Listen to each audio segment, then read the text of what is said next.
نسمع من فترة طويلة عبارة أنه هذا وقت الاحتراف وأنه الانتماء للنادي اختلف عن السابق، ويتكرر الكلام هذا كثيرا، وأنه الانتماء للفريق لا يعكس مفاوضات اللاعب مع ناديه، أهم شيء مصلحة اللاعب، وهذا رزق اللاعب وكم يحصل عليه هذا الأهم.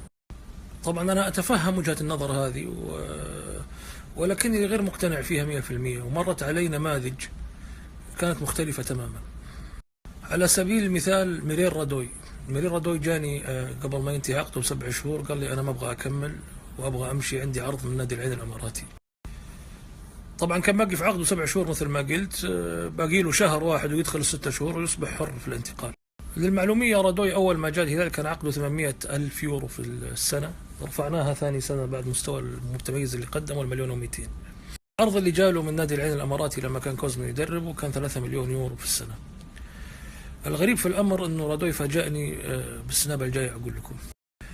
فوجئت برادوي يقول لي أنه أنا السعر اللي وصلت له هذا بفضل نادي الهلال، ومن أجل هذا أنا أقترح الآتي: جدد معاي لمدة سنة بحيث أنه نادي العين يصبح يعني ملزم أنه يشتري منكم العقد ويستفيد الهلال.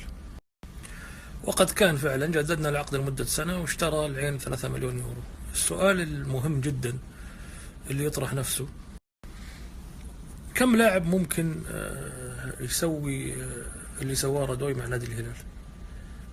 ما أعتقد كثير. هذا ربما يعكس صورة من صور الانتماء للنادي والوفاء له بشكل من الأشكال. طبعا في نماذج كثير أيضا، أو نماذج يعني أيضا موجودة تتميز الوفاء الكبير والانتماء والمواقف الرجولية.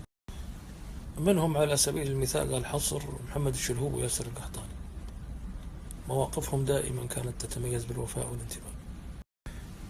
وجدت تعليقات عدة تقول جيب نماذج غير لاعب الهلال. طبعا أنا ما تعاملت مع لاعب الهلال فصعب أجيب نماذج أخرى.